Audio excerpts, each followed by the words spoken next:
শাসক ও আলেমরা দুর্নীতিগ্রস্ত হলে সমাজ ধ্বংস হয়ে যায়। আফগান আমিরুল মোমিনিন।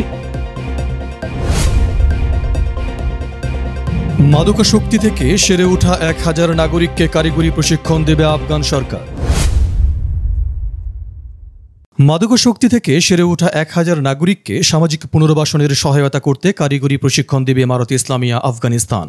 বাখতার নিউজের এক প্রতিবেদনে একথা জানানো হয়। প্রতিবেদনে বলা হয়, মাদকাসক্তি থেকে সেরে ওঠা 1000 আফগানকে সামাজিক পুনর্বাসনে সহায়তা করতে তাদের কারিগরি প্রশিক্ষণ প্রদান শুরু করতে যাচ্ছে বালাক ও হেরাতের প্রাদেশিক সরকার। ইমারত সরকার কর্তৃক মাদকাসক্তি থেকে ফিরে আসা ব্যক্তিদের স্বনির্ভর করে তোলার উদ্যোগের আওতায় তাদের বিভিন্ন মেয়াদে প্রশিক্ষণ দেওয়া হবে। প্রাদেশিক কর্তৃপক্ষ প্রশিক্ষণের জন্য ইতিমধ্যে 1000 জনের নাম নিবন্ধন করেছে। তন্মধ্যে বালক প্রদেশে 500 জনকে 6 মাসব্যাপী কারিগরি প্রশিক্ষণ দেওয়া হবে, যার মধ্যে ইলেকট্রিক যন্ত্রপাতি মেরামত, সেলাই, নির্মাণ কাজ, বেকারি ও জুতার কাজ অন্তর্ভুক্ত রয়েছে। কর্তৃপক্ষ বলছে, এই প্রশিক্ষণের মূল লক্ষ্য হল মাদকাসক্তি থেকে নিরাময় পাওয়া ব্যক্তিদের বৈধ উপার্জনের পথ দেখানো এবং বিকল্প জীবিকা প্রদান করে তাদের মাদকাসক্তিতে ফিরে যাওয়া রোধ করা। একই ধরনের একটি কারিগরি প্রকল্প হেরাতেও শুরু হচ্ছে। স্থানীয় কর্মকর্তারা জানান, এই কার্যক্রম প্রাক্তন মাদকাসক্তদের অর্থনৈতিক ও মানসিকভাবে ঘুরে দাঁড়াতে গুরুত্বপূর্ণ ভূমিকা রাখবে। হেরাত স্বাস্থ্য কর্তৃপক্ষ জানিয়েছে, গত কয়েক বছরে 30,000 মাদক ব্যবহারকারীকে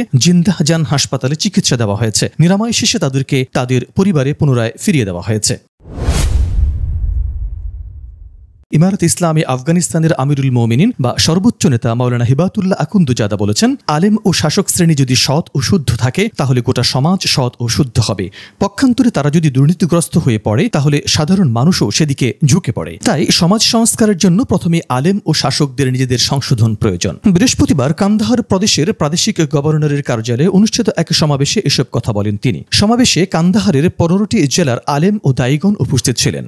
সরকারি বিবৃতিতে এই তথ্য জানানো হয়। সমাবেশে আলেমদের মর্যাদা ও তাদের দায়িত্বের গুরুত্ব তুলে ধরে মাওলানা আখুন্দজাদা বলেন, আলেমগণ পৃথিবীর বুকে আল্লাহর সবচেয়ে সম্মানিত বান্দা, আর তাদের দায়িত্ব অত্যন্ত গুরুত্বপূর্ণ। তারা যেন সেই দায়িত্ব যথাযথভাবে পালন করেন। তিনি আলেমদের আহ্বান জানান, তারা যেন জনসচেতনতা বৃদ্ধির মাধ্যমে মানুষকে ট্রাফিক দুর্ঘটনার ভয়াবহতা সম্পর্কে জানান। অসচেতনতার কারণে যেন মানুষ নিজের কিংবা অন্যের জীবন বিপন্ন না করে ফেলে। পূর্ববর্তী শাসকদের সমালোচনা করে মাওলানা আখুন্দজাদা বলেন, তারা দুর্নীতি ও নৈতিক অবক্ষয়কে উৎসাহিত করেছে, ফলে জনগণ ইসলামী শিক্ষা থেকে বিচ্যুত হয়ে পড়ে। তিনি বলেন, এমনকি আজকের দিনে শরিয়ার কোনো বিধানও অনেক মানুষের কাছে অপরিচিত মনে হয়। তিনি জোর দিয়ে বলেন, ইমারত ইসলামিয়ার আওতায় বর্তমানে যেসব আইন ও বিধান কার্যকর রয়েছে সবই শরিয়া ভিত্তিক। প্রতিটি আইন আলেম ও বিশেষজ্ঞদের মাধ্যমে পর্যালোচনা করা হয়। শেখ হিবাতুল্লাহ আরও বলেন, আমাদের সবার সম্মিলিতভাবে ইসলামের খেদমত করতে হবে, জনগণকে শিক্ষা দিতে হবে এবং সমাজ সংস্কারের পথে কাজ করতে হবে। এজন্য আমাদের একতা, আমর বিল মারুফ, নাহি আনিল মুনকার এর পুনর্জাগরণ প্রয়োজন।